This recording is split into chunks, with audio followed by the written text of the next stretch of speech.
Teja 70mm. నమస్తే తెలంగాణ. ఇవాళ వార్తలు చూసుకున్నట్లయితే ఆకుపచ్చ ఆందోళన. ప్రొఫెసర్ జయశంకర్ వ్యవసాయ వర్సిటీకి చెందిన 100 ఎకరాల భూమిని కొత్త హైకోర్టు నిర్మాణం కోసం కేటాయించొద్దని నిర్వహిస్తున్న విద్యార్థుల ఆందోళన రోజు రోజుకి తీవ్రమవుతుంది. సో మనం రోజు చూస్తున్నాము. ఇవాళకి 3వ రోజుకు కొనసాగుతున్న ఈ ఆందోళన రోజు రోజుకు పెరుగుతుంది. నిన్న రాత్రి వరకు కూడా విద్యార్థులు అందరూ కలిసి కూడా టార్చ్ లైట్లతో వాళ్ళొక నిరసన తెలిపారు. కోయినా నీరు మనకు రావాల్సింది. కర్ణాటక నుంచి ఆ నీటితో కర్ణాటక కరెంట్ ఉత్పత్తి చేసుకున్న వీళ్ళు నీటికి బదులుగా మహారాష్ట్రకు కరెంట్ ఇచ్చింది తెలంగాణ. వ్యవసాయ మోటార్లకు జియో ట్యాగింగ్. క్షేత్రస్థాయి విద్యుత్ సిబ్బందికి ఆదేశాలు. ఫిబ్రవరి 28లోగా ట్యాగింగ్ పూర్తిగా ఆదేశం. వ్యవసాయ మోటార్లకు మీటర్లు పెట్టేందుకేనా? సో చూడండి, అప్పటి నుంచి కూడా కేసీఆర్ గారు చెప్తున్నారు మోటార్కి మీటర్ పెట్టొద్దు, పెట్టనివ్వను అని అన్నారు. సో ఇప్పుడు ఇవాళ కార్పొరేట్ చేతుల్లో ప్రతి ఒక్క ఈ మోటార్ ట్యాగింగ్ అనేది చేరింది. ఇవాళ ఆ జియో ట్యాగింగ్ చేస్తారు.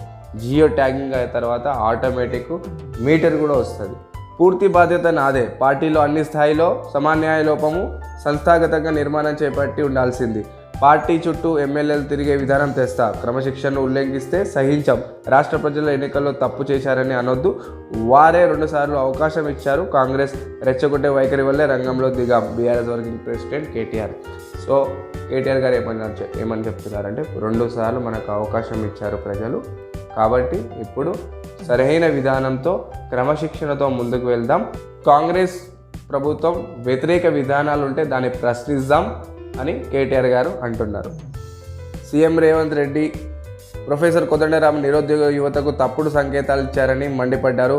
కేసీఆర్ ప్రభుత్వం 1,60,083 ఉద్యోగాలు భర్తీ చేసింది నిజమే కాదా చెప్పాలనే డిమాండ్ చేశారు. కేసీఆర్ ప్రభుత్వంపై చిత్తశుద్ధి ఉద్యోగాలు భర్తీ చేసిందని శాఖల వారీగా భర్తీ చేసిన ఉద్యోగాల వివరాలు వెల్లడించారు.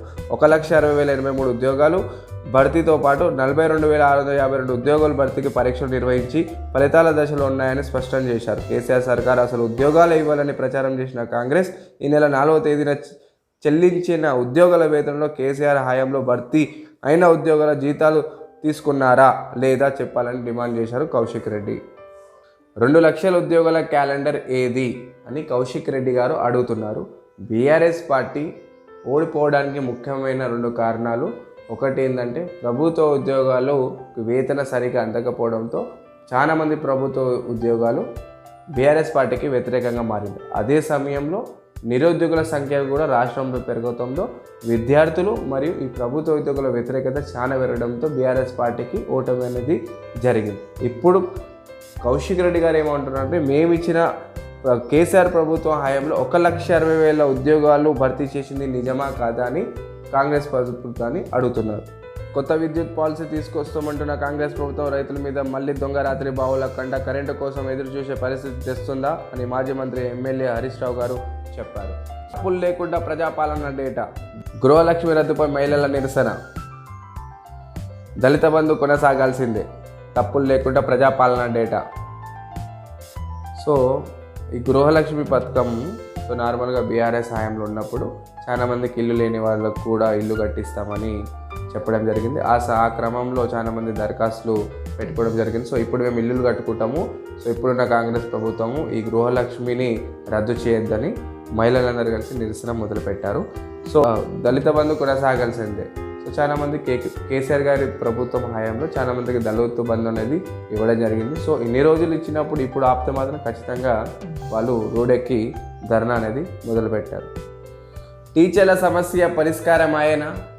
సో ఉన్న ప్రభుత్వ పాఠశాలలో టీచర్ల ఒక సంఖ్య అనేది తగ్గింది. సో ఇమీడియట్లీ కూడా కొత్త ప్రభుత్వం వచ్చినందుకు కొత్త నోటిఫికేషన్స్ ఇచ్చి కొత్త టీచర్ని హైర్ చేసుకోవాలి. అదేవిధంగా ఇప్పుడున్న ప్రభుత్వ పాఠశాలని కొత్తగా తీర్చిదిద్దాలి. సో నార్మల్గా కూడా ప్రతి ప్రాంతంలో ప్రైవేట్ స్కూల్ పెరగడం వల్ల ప్రభుత్వ పాఠశాలలు తగ్గుతున్నాయి. కాబట్టి ఈ కొత్త ప్రభుత్వం హయాంలో మన పాఠశాలను తీర్చిదిద్దుకోవాలని ఒక ఆర్టికల్ రాయడం జరిగింది. వేసవిలో కల్కి ఆగమనం. సో మామూలుగా ప్రభాస్ గారి కొత్త చిత్రము కల్కి అనే ఈ మూవీ May 9లో రిలీజ్ అవ్వబోతుంది. ట్యాంకర్స్. ముంబైకి చెందిన సంస్కృతి శృతి కౌల పిల్లలు ఇద్దరు పోలికలు ఒకటే, ఇష్టాలు ఒకలే ఉంటాయి. అక్కడితో ఆగలేదు. ఆ అరుదైన విజయాన్ని కూడా ఇద్దరు కలిసి పంచుకున్నారు. ఈ మధ్యాహ్నం విడుదలైన చార్టర్డ్ అకౌంట్ పరీక్ష ఫలితాలు ఇద్దరు మొదటి ర్యాంకులో నిలిచారు. కన్నీళ్ళు వస్తున్నాయి. 4 నెలల గరిష్టానికి ధరల సూచి డిసెంబర్ రీటైల్ ద్రవ్యోల్బణం 5.90%. మళ్ళీ కొండెక్కిన కూరగాయలు వినియోగదారుల సూచిలో ప్రధాన భాగమైన ఆహార పదార్థాల ధరలు 2023 డిసెంబర్ క్రితం ఏడాదిలో పోలిస్తే 9.53% పెరిగాయి. నవంబర్ నెలలో మొత్తంగా ఆహార పదార్థాల పెరుగుదలలో 8.7%గా, 2023 డిసెంబర్లో 4.9%గా, సమీక్షంలో నెలలో ఫుడ్, బిస్కెట్లు, కూరగాయల ధరలు భారీగా 27.64% పెరిగాయి.